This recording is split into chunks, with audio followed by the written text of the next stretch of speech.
I got clean when I was 20. You know, a lot of other young folks that are struggling with the same thing that I struggled with think that's kind of impossible, you know, but like people get clean young every day. It happens all the time, and it happens more and more.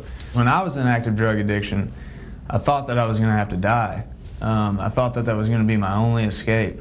And I had reached a point where I wanted to call my probation officer back and tell him to lock me up. It was the only way that I could see to hide from myself, because I couldn't stop doing what I was doing. But I found recovery, and today I try and make it my mission and my goal to help other people find recovery. Welcome back to Open Line. We are talking about one of the biggest problems facing the state, the opioid crisis. The governor has proposed legislation, Tennessee Together, to combat the opioid crisis. We're talking about that tonight. We have Jamie Simmons with us, Policy Director for the Governor's Office, and now we are joined by Tony Parker, Commissioner with Tennessee Department of Correction. Commissioner, thank you for being with us. Thank you, for having me. And Michael Jones, Public Information Officer with the Tennessee Bureau of Investigation. Thank you. Thank you, sir. Thanks for being with us. So we've been talking about treatment, and we've been talking about prevention. Now there's also a law enforcement component, and let's delve into that. What are some of the highlights? What do we need to know? Yeah, I'll kind of kick it off with a couple things that are being proposed legislatively. One is to update our controlled substances our controlled substances schedule. So what we need to do is we're seeing a lot of illicit or analog forms of fentanyl, which is 50 to 100 times more powerful than morphine, seeing those on the streets. And what we need to do is make sure that our law allows our DAs and our law enforcement to actually prosecute against those particular types of fentanyl. So updating our controlled substances schedule, as well as, and I'll have Commissioner Parker speak to this, but providing an incentive in the form of sentence credits for individuals who are in our correctional facilities who complete between a 9 to 12 month intensive residential substance abuse treatment program to qualify for credits towards their sentence. And I know Commissioner Parker can speak to that. I want to ask, what are we seeing as far as the number of people coming into our prisons that are addicted? You know, that's a great question, and we know about 50% of the people that come to our, what I call our front door, through our intake each year, self-report or has a substance use issue. We know that. And we know also that 95% of the people that we have incarcerated in Tennessee are going to do what? They're coming home.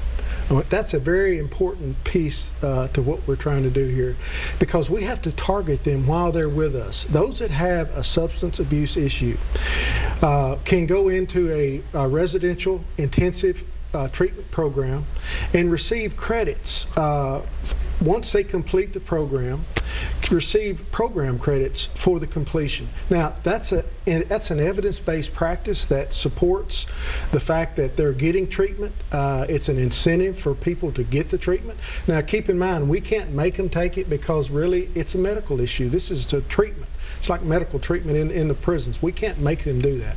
But we know how critical it is to address that issue while they're with us in our prisons. So 50%, half the people that come through the Department of Correction are addicted to drugs in some way. Ben, that's what we know. That's the people that self-report and those that test out as being addicted. That's what we know, and I would assume that in some cases that number could be higher.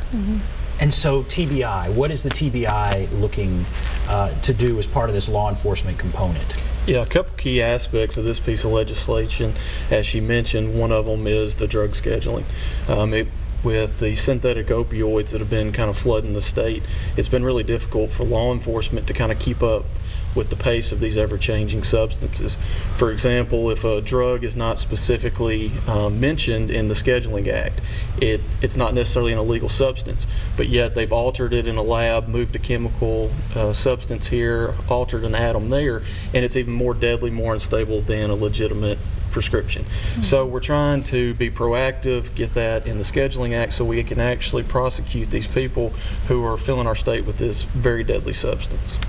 And are there going to be more agents as a result of this? And that's kind of the second key piece of this legislation. We feel strongly that more drug investigation agents were needed across the state. The director's kind of vision for that at the time was that we could take kind of rapid response teams, and what it would do is target areas where we've had a recent uptick in overdoses, where we've had recent gang activity and violence associated with drug trafficking, and really go in with saturation efforts, saturate these areas and more rural areas of the state where law enforcement don't have the resources, the manpower to adequately address these situations. So there are three components, as we've said: prevention, treatment, law enforcement. We can't arrest our way out of the problem, right? No. The problem's so enormous. It's way beyond that. But I guess there needs to be some additional agents to take on some of the things he's talking about. Yeah.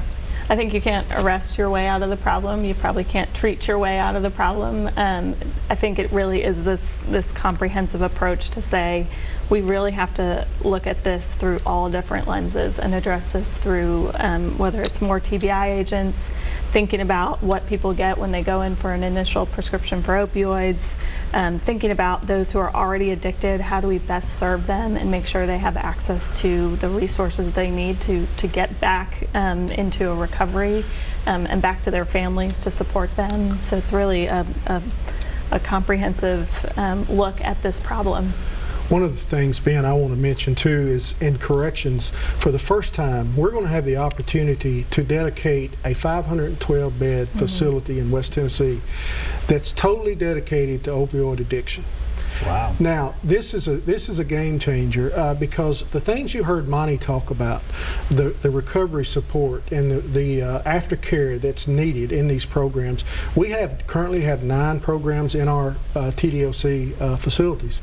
But what the difference in this program is, in these 9 programs, you have inmates in a 128-bed unit that's taken therapeutic community intensive inpatient treatment, but they're mixed with a population of other offenders who have other things on their mind, with contraband, with other issues, and they're not interested in getting clean, and there's no support for the population. This 512-bed facility will be totally dedicated to treatment of opioid. So the offenders in this program, they'll go to chow with people who are in the program. They'll go to school with people who are in the program.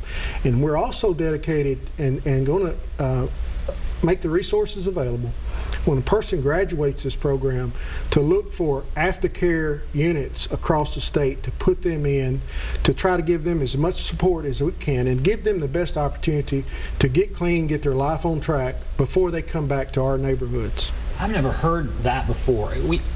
Throughout my life, there's been one major drug problem after another, right? I mean, I remember crack and then something else and now here we are with opioid, and it's a prescription drug. It starts out that way, and that makes this even more insane in a way. But I've never heard that there's an entire prison devoted just for that. Has that ever been done before? No, I've been with the department for 35 years, and this is the first time that we have been able, and I'll say this, the governor has supported us on this, and he's a visionary. We've got an opportunity to do something that's never been done before in Tennessee in the Department of Corrections. We're going to put the resources there, we're going to put the professionals there, the medical staff there to make this treatment program work, and we'll see reductions in recidivism, and we'll see people with changed lives when they go home. All right, we're going to take a break. If you want to call in, there's the number. If you're on the line, hold on. Brian and others, I'll get to your call, I promise. Take a break. Be back right after this.